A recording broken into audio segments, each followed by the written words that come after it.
Coba mana nih astro pertama kali Mas Alfian? Oke. Nah, bisa ditunjukkan nggak nih? Ada. Aku dulu pertama tuh beli Super Kabuto. Nah, ini dia. Super Kabuto. Iya. Cuman dulu nggak segini. Size-nya cuma sekitar 2,5 sentian. 2,5 cm. 2,5 cm. Kecil ya? Kecil. Kalau sekarang ini udah 5,5 mungkin ya. Jadi 2 tahun tuh nambah 3 sentian. Sekitar 3 sentian selama 2 tahun. Nah, karena dulu kita awal-awal kan nggak bisa langsung, belum tahu gitu yang mana yang bagus, mana yang biasa gitu. Nah, dulu belinya Super Kabuto, terus ada Starship yang udah almarhum ya. Meninggal dia. Okay. Terus ada satu lagi V-Type. V-Type. Nah, ini. Oh, V-Type. V-Type ini maksudnya ininya ya? Patternnya ya. Oh, coraknya itu membentuk V. Nah, kayak gini. Ini salah satu astro pertama yang masih hidup sampai sekarang. Kalau Super Kabuto bedanya dengan V-Type cuma dicorak itu ya berarti? Iya, kalau V-Type itu identik dengan corak V-nya, sedangkan Super Kabuto itu patternnya ada di sini, titik-titiknya tuh besar-besar. Titik-titiknya besar-besar. Iya. Oh, jadi kayak coraknya itu bentuk titik-titik dan besar-besar, memang lebih besar gitu. Oke. Biasanya semakin rapet semakin mahal atau semakin jarang ditemui yang makin rapet. Oh, Super Kabuto yang coraknya rapet. Iya, ya. benar. Oh, itu lebih mahal. Ini apa nih, Mas? Yang di atasnya nih? Oh, ini kakaknya kakak. Jadi teman-teman biasanya bilangnya kakak. Jadi ini adalah label polinasi kita. Jadi kita kalau habis polinasi, habis dikawinkan astro A dengan astro B, aku selalu kasih data supaya kita punya seedpot ini tuh dari mana sih gitu, maksudnya dari silangan mana. Nah, ini kalau dilihat di sini tuh ada tandanya AST X Hana. Ini Asterias X Hana, Hanazono 2. Jadi persilangan.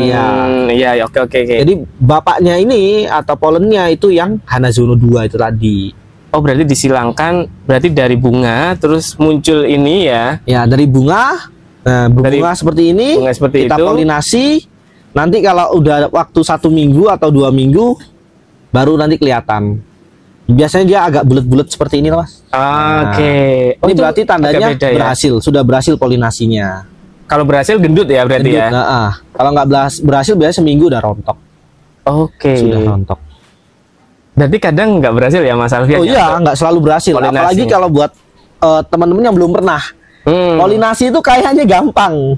Ya, cuma begitu-gitu aja gitu. Ternyata kita udah praktek nggak jadi gitu ya kan. Pentingnya di label ini mungkin karena itu ya, supaya tahu bapak dan ibunya ya. Bapak dan ibunya. Lihat.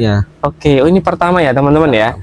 Jadi V-Type sama Super Kabuto. Ya, ini yang V-Type. Wah, ini nih. Wah, ini keren banget ya ini ya. Kayak patternnya atau coraknya itu wah bagus sekali. Ini dulu aku beli pattern ini nih, yang ini ada di atas. Oh, patternnya. Jadi ini adalah pertumbuhan barunya, ini ke atas ini udah pertumbuhannya baru. Oh, semakin gede berarti patternnya makin ke bawah ya berarti ya. Betul. Pertumbuhannya dia dari titik tumbuhnya yang di tengah ini. Tengah ini. Nah, terus turun. Oke, ini medianya apa ya, Mas? Kok kayaknya saya nggak pernah tahu juga nih. Kalau media yang ini ya. Kalau media itu kita pakai mix campuran. Biasanya ada pumaisnya, perlite, pit moss kayak gitu. Nah, yang bagian atas ini yang kita pakai adalah akadama. Supaya rapi kan, kalau sama-sama coklat gitu kan lebih rapi kan kelihatannya nih kalau dilihat di sini ya kan rapi. Kita bisa lihat juga di sini tuh ya kan.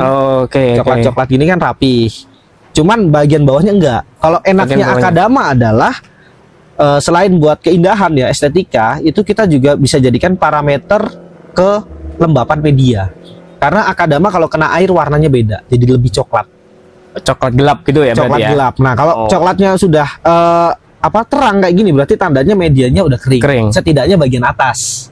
Oh, kita nggak tahu bagian dalam ya. Oke. Makanya amannya kalau misalnya kita mau lihat dari akadamanya aja, kalau udah kering nanti sekarang kering 1 atau 2 hari ke depan siram. Oke. Gitu. Menurut Mas Alfian nih ya, ini kan atasnya ada akadama. Ini media yang cocok bagi Mas Alfian nih ya untuk astronya. Itu mix katanya tadi ya. Itu apa aja?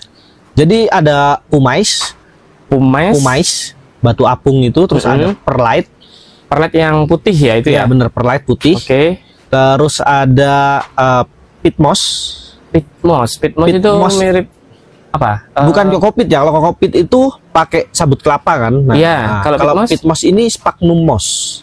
Dari Spaknum dia. Oke. Kalau nggak salah sih itu. Iya. Kalau nggak salah.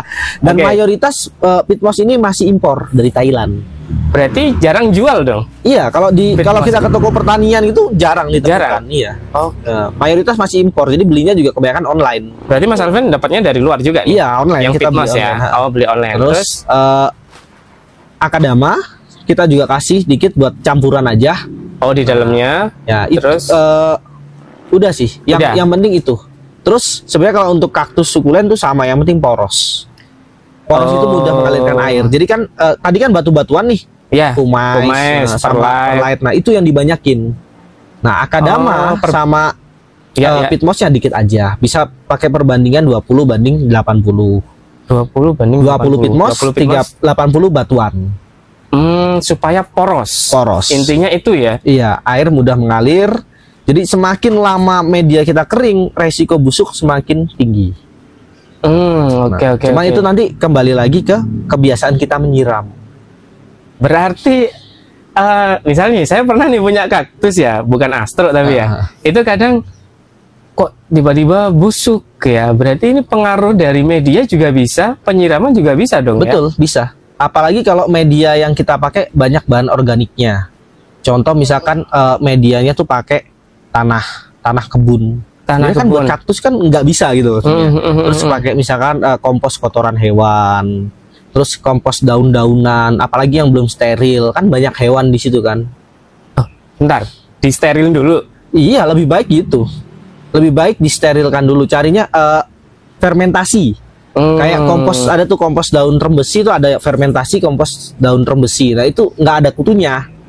Oh, itu langsung dipakai bisa. Ya, karena kutu ini kalau misalkan ada kutu, mereka akan menggigit ya kan, luka ini, kecil terus lembab kan gampang busuk.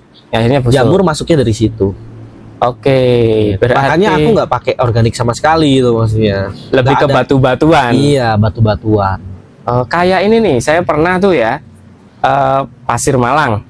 Nah, ini tadi tidak ada ya. Iya, nggak pakai. Ya. Kalau pasir Malang alasan tidak pakai adalah karena berat. Karena berat, ya kan? Pasir Malang kan berat nih. Nah, kalau berat itu jadi komposisi media kita jadinya lebih berat. Karena aku kan juga jual media kan. Aku jual media juga. Sekarang mediaku udah nggak pakai pasir Malang sama sekali, sehingga medianya ringan. Tapi akhirnya aku nggak bisa jual kiloan. Karena kalau pakai pasir Malang nih, kalau ada campuran pasir Malang, kemasan 1 kilo itu ya bahkan bisa separuh aja udah 1 kilo karena ada pasir Malangnya. Tapi karena sekarang mayoritas enteng, medianya ringan, akhirnya aku pakai satuannya liter. Satuannya liter. Ya, volumenya tetap gitu maksudnya. Tapi untuk astro aman nggak pakai ini campuran pasir Malang? Nggak apa-apa. Nggak apa-apa. Kan dia juga termasuk apa ya? Batu-batuan ya. Batuan, volcanic rock kan dia itu steril juga. Malah steril ya steril. Itu ya. Pasir Malang itu steril. Seandainya ada pasir Malang nih, karena teman-teman mungkin yang nonton ini banyak yang memakai pasir Malang. Seandainya kita masukin di media tuh, kira-kira perbandingannya berapa? Salah satu contoh media yang mudah ditemukan atau mudah dibikin dan pernah saya coba juga itu adalah pasir Malang, pakai pasir Malang 5. Ini perbandingannya ya, pasir Malang 5, lalu pakai sekam bakar 1, terus sekam mentah 1 atau sekam sangrai juga boleh 1, lalu 0,5 atau setengah kompos daun bebas sih, kompos daun apapun. Kompos daun ya. Ya, kompos daun setengah, terus pasir Malangnya 5, sekam bakar 1 sama sekam mentah atau sekam sangrai 1. Sekam sangrai 1. Itu simple dan mudah dibuat sih harusnya. Itu langsung dicampur ya, di mix ya? Langsung di mix, jadiin media. Aku pernah coba di sini dan bisa dan hidup kok. Dan hidup ya. Oke, jadi teman-teman ya, kalau kalian punyanya pasir Malang aja nih di rumah nih, karena saya tahu nih, saya juga pribadi sering berjumpa dengan pasir Malang. Kalau yang ini apa namanya Mas Akadama itu jarang sekali ya. Mungkin bisanya beli online karena impor juga. Dan susah didapetin. Jadi jangan terlalu ini ya, bisa pakai opsi lain kalau memang ada di daerah kalian, seperti contohnya pasir Malang, ya kita bisa pakai pasir Malang. Yang penting intinya poros. Ya. Nah, itu dia ya. Oke, terjawab juga nih buat saya ya. Tapi jangan pasir Malang full juga. Oh, nggak boleh ya? Iya, kalau pasir Malang full, terus nutrisinya dari mana? Dari mana? Oh iya ya, oke. Itu yang kita pikirkan juga. Bener mungkin bisa hidup, cuman itu tadi tanaman nggak dapat nutrisi, nanti lama-lama kayak warnanya tuh pucet.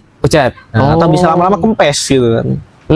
Mungkin juga iya sih, benar juga ya. Kadang saya pribadi juga pernah nanam kaktus pakai pasir Malang Full. Iya, full ya. Ternyata ngaruh juga. Oke. Iya, nggak ada nutrisinya Ada karena nutrisinya. kan.